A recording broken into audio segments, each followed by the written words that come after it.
I funded my brother-in-law's startup for 3 years before learning he'd been scamming me the entire time. $65,000. That's how much I invested in my brother-in-law's startup over the past 3 years. Except there was no startup, no app, no developers. Just an elaborate con that my wife apparently knew about the whole time. The GitHub repository was fake. The business meetings were vacations. The lead developer I video chatted with was actually Trevor's college roommate playing dress-up. And my wife, the woman I trusted more than anyone, watched me hand over our savings while staying silent about her suspicions. I thought I was supporting family. Turns out, I was just the mark in a long game I didn't even know I was playing. I'm writing this from my home office at 2 a.m. because I can't sleep. My name is Paul Paulson, I'm 41 years old, and I work as a financial consultant in Minneapolis, Minnesota. For the past 3 years, I've been pouring money into what I thought was my brother-in-law's legitimate tech startup. Turns out, the only thing he was starting up was a masterclass in deception, and I was his star pupil. Let me back up to where this all began. My wife Olivia and I have been married for 9 years. We met at a charity fundraiser in 2014, and she was everything I'd ever wanted in a partner. Smart, funny, driven. She worked as a project manager for a healthcare company, and we built a comfortable life together. No kids yet, which became relevant later in ways I never anticipated. Olivia's family seemed normal enough when I first met them. Her parents, Linda and George Hammond, were retired school teachers living in a modest house in the suburbs. Her younger brother, Trevor, was the family golden child. 28 years old, charismatic, always talking about the next big idea.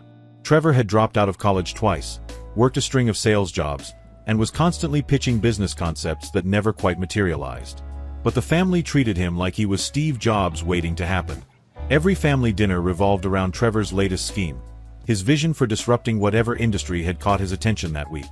Olivia would smile indulgently while her parents hung on his every word. I found it slightly annoying but harmless. Families have their dynamics, right? I kept my mouth shut and passed the potatoes. Everything changed in March of 2022. Trevor showed up at our house on a Saturday morning with a laptop and a 70-slide PowerPoint presentation.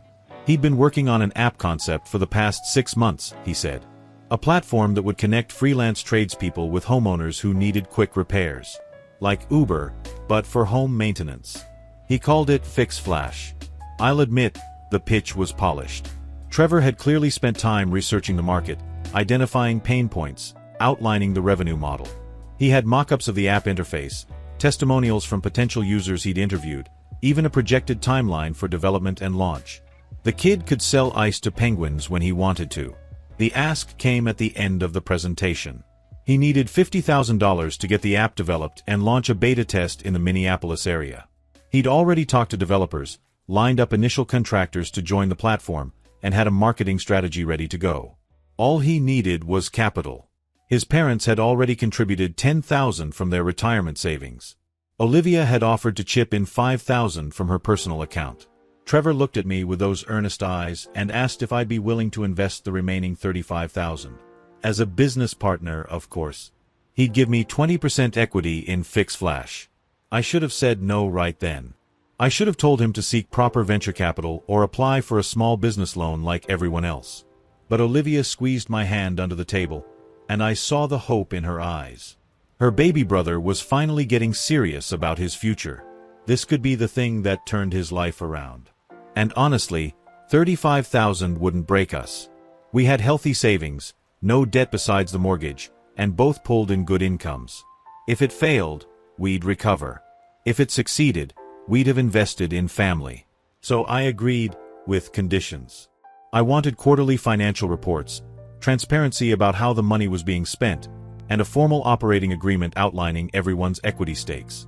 Trevor nodded enthusiastically to everything, shook my hand, and promised this would be the best investment I'd ever made.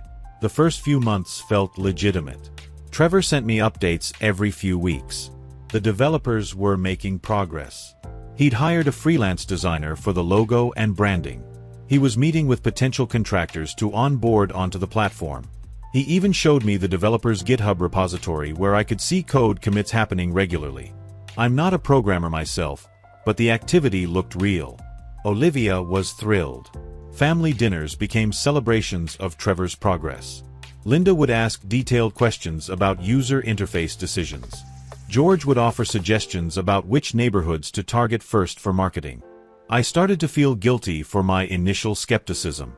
Maybe Trevor really had matured. Maybe this was his moment. By month 4, Trevor said he needed another $15,000 for unexpected development costs. The initial quote from the developers had been too conservative, and they'd run into technical challenges that required bringing on an additional contractor. I hesitated this time. $50,000 was the agreed amount, and we were already 30% over budget before even launching. But Trevor showed me the technical specifications document explaining the challenges, introduced me via video call to the lead developer, and made a compelling case for why these features were essential for competitive advantage. Olivia reminded me that startups always require more capital than initially projected. That's just reality. Her parents had contributed another $5,000. She was putting in $3,000 from her bonus. If I believed in the project, I needed to stay committed.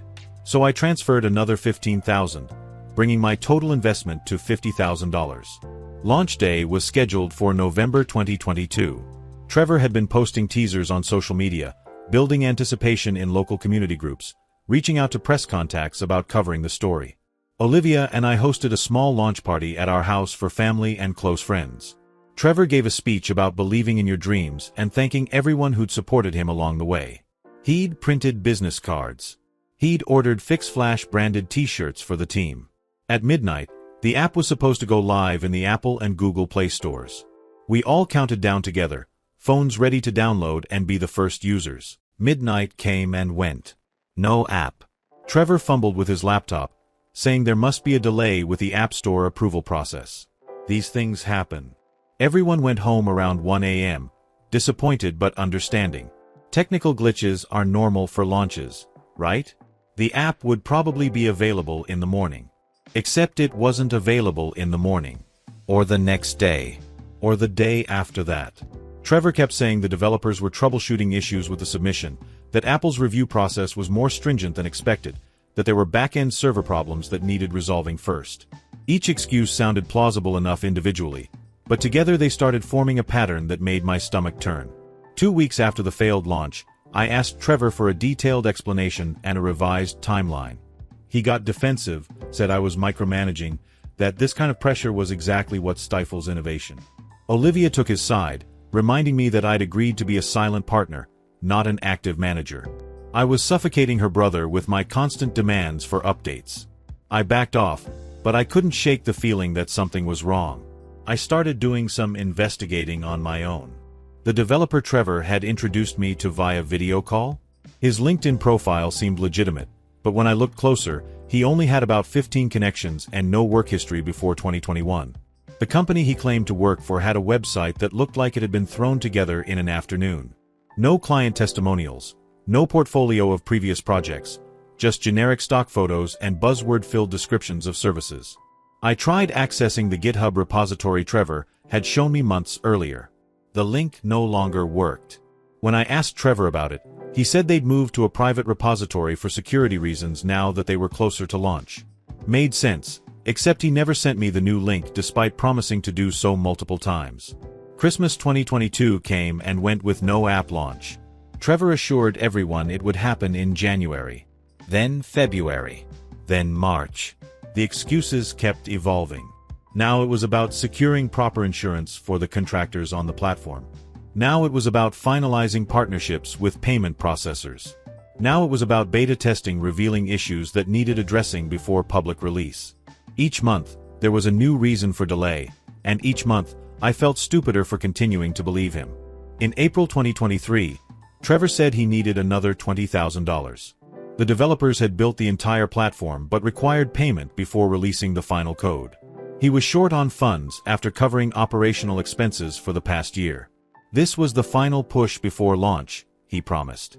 Once we had the code, we could finally go live and start generating revenue. Everything we'd invested would finally pay off. I told him no. Absolutely not. I'd already put in $65,000 and had nothing to show for it except a pile of excuses. If the app was really complete, he could figure out another way to pay the developers. Maybe get a short-term loan. Maybe convince his parents to contribute more. But I was done being the primary funding source for a project that seemed to exist only in PowerPoint presentations. That's when things got ugly. Trevor called me unsupportive, accused me of trying to sabotage his success because I was jealous. Olivia was furious with me for refusing to help her brother when he was so close to the finish line.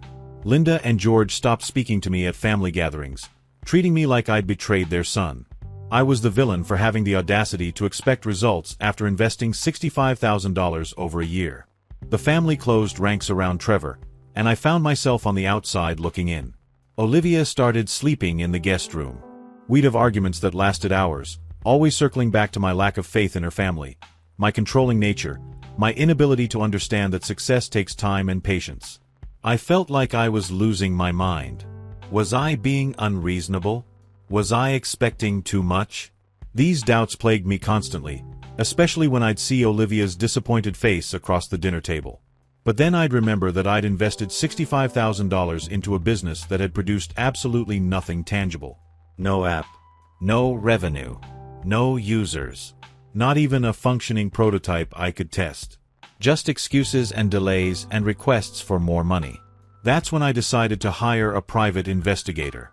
I know how that sounds. Paranoid husband spying on his wife's family. But I needed to know the truth, needed validation that I wasn't crazy for being suspicious. I gave the investigator all the information I had on Trevor, the developers he'd supposedly hired, the business structure of FixFlash. I asked for a comprehensive report on where my money had actually gone. The report arrived 3 weeks later, and it was worse than I'd imagined. The developers Trevor had hired? They didn't exist.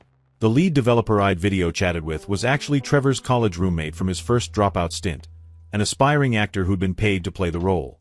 The GitHub repository with all those code commits had been fabricated, copied from an open-source project and rebranded to look like original work. The business registration for FixFlash LLC was legitimate, but the company had no business activity, no contracts, no employees. Trevor had created an elaborate theater production, and I'd been his audience of one. The investigator traced my money through Trevor's accounts. $30,000 had gone to paying off credit card debt Trevor had accumulated over the years. $15,000 had funded a 3-week vacation to Hawaii that Trevor had described to the family as a business development trip. $10,000 had been spent on a used BMW that Trevor claimed was necessary for meeting with investors and contractors. The remaining $10,000 had trickled away on daily expenses, restaurant meals, bar tabs, concert tickets, designer clothes. My brother-in-law hadn't been building a startup. He'd been funding a lifestyle he couldn't afford with money I'd foolishly given him. I sat in my office holding that report for hours, feeling physically sick. I'd been so thoroughly manipulated, and I'd walked into it willingly. Every video call, every progress update, every technical explanation had been a carefully constructed lie, and I believed all of it because I wanted to support my wife's family. Because I thought being a good husband meant trusting Olivia's judgment about her own brother. I knew I had to tell Olivia, but I dreaded her reaction. Would she believe me? Would she accuse me of fabricating evidence because I'd never liked Trevor? Would this destroy our marriage? I waited until the weekend when we'd have time to talk without work pressures. I showed her the investigator's report, laid out all the evidence, and watched her face cycle through confusion, disbelief, anger, and finally something that looked like grief. She didn't speak for nearly 20 minutes. Just kept reading and rereading the report, looking at the bank records, staring at the photos of Trevor in Hawaii that he'd posted on social media. Finally, she looked up at me with tears streaming down her face and asked why I'd hired an investigator without telling her. Not, "I'm sorry Trevor scammed you." Not, "I can't believe my brother would do this." Just anger that I'd gone behind her back to investigate her family. We had the worst fight of our marriage that night. Olivia accused me of never giving Trevor a fair chance, of looking for reasons to prove he was a failure, of humiliating her family by treating them like criminals. I tried to explain that I'd had legitimate concerns, that $65,000 and a year of my trust deserved some accountability. But she wasn't hearing it. To her, my investigation was a bigger betrayal than Trevor's theft. She called her parents the next morning and told them everything. I assumed they'd be horrified by what Trevor had done, that they'd apologize for pressuring me to keep investing, that they'd want to make things right. Instead, Linda called me directly to say I'd had no right to invade Trevor's privacy like that, that hiring an investigator was creepy and controlling, that I'd clearly never understood how startups work. George left me a voicemail saying real family members support each other through setbacks instead of trying to tear each other down. They were doubling down on defending Trevor even with evidence of his fraud laid out in black and white. I couldn't comprehend it. These were educated people, former teachers who presumably valued honesty and accountability. Yet they were twisting the narrative to make me the villain and Trevor the victim of my unrealistic expectations. It didn't make sense until Olivia finally admitted the truth during another argument. Her parents had known. Not everything, but enough. They'd known Trevor had blown through the initial money faster than he'd claimed. They'd known there were problems with the developers. They'd known the launch dates kept getting pushed back for sketchy reasons. But they'd kept quiet because they hoped Trevor would figure it out eventually, that the money I was providing would give him time to actually build something real. They'd prioritized protecting Trevor's ego over being honest with me. And Olivia had known too. Maybe not the full extent of the scam, but she'd had suspicions she'd never voiced. Her brother had a history of this kind of thing, smaller schemes that had burned other people before. She'd hoped this time would be different, that having me as a safety net would motivate Trevor to finally follow through on his promises. She'd gambled my money on her brother's potential and lost. The betrayal cut deeper than anything Trevor had done. I could almost understand a desperate guy making bad choices and digging himself deeper into lies. But my wife had watched me invest our savings into what she suspected was a sinking ship, had defended her brother when I'd raised concerns, had made me feel guilty for not being more supportive. She'd chosen her family's comfort over my financial security and our marriage vows. I moved into a hotel that week. Needed space to think without Olivia's family drama swirling around me constantly. I consulted with a lawyer about my options for recovering the money. The news wasn't good. Yes, Trevor had committed fraud, and I could potentially pursue criminal charges or a civil lawsuit. But the money was gone, spent and untraceable. Trevor had no assets to seize, no income to garnish. Even if I won a judgment, I'd likely never see a penny of my $65,000. The legal fees alone would cost me tens of thousands more. My lawyer's advice was to cut my losses and move on, as unsatisfying as that sounded. I did confront Trevor, though. Showed up at the apartment he shared with 2 roommates and demanded he face me like a man. He actually had the audacity to seem offended that I was upset. Said he'd fully intended to build Fix Flash, that circumstances had just gotten away from him, that I was overreacting to what was essentially a startup failure. Startups fail all the time, he said. That's the risk you take as an investor. I asked him about the fake developers, the fabricated GitHub repository, the Hawaii trip he disguised as a business expense. He got quiet then, couldn't quite meet my eyes. Finally mumbled something about making some mistakes in how he'd communicated things, but his heart had been in the right place. I wanted to hit him. Physically wanted to punch that smug face and watch him crumble. But I didn't. I just told him he was a con artist and a coward, that he'd destroyed any relationship he might have had with me, and that he'd better hope we never crossed paths again. Then I left before I did something I'd regret. Olivia called me every day for 2 weeks, asking when I was coming home. I kept telling her I didn't know if I was coming home. Our marriage had been built on trust, and she'd shattered that trust by lying to me about Trevor. She kept insisting she hadn't lied, just hadn't wanted to worry me with suspicions that might not be true. But that's a distinction without a difference. She'd withheld information that would have saved me from losing $65,000. She'd prioritized her brother's feelings over my right to make informed decisions about my own money. How was I supposed to come back from that? Her parents sent me a letter. Not an apology, but a request that I drop the whole matter for the sake of family unity. They acknowledged Trevor had made mistakes, but dragging this out publicly would only hurt everyone involved. They hoped I could find it in my heart to forgive and move forward, maybe even consider it a painful but valuable lesson about the risks of business investments. The letter made my blood boil. They were framing Trevor's deliberate fraud as a learning experience for me, as if I was the one who needed to grow from this situation. The audacity was breathtaking. I stayed in that hotel for 6 weeks, going to work every day, eating takeout every night, trying to figure out what I wanted my life to look like going forward. Olivia and I met for coffee a few times to talk. She'd apologized, said she understood why I was hurt, promised she'd never prioritize her family over our marriage again. But her apologies felt hollow because she still defended Trevor's intentions. He'd meant well, she'd say.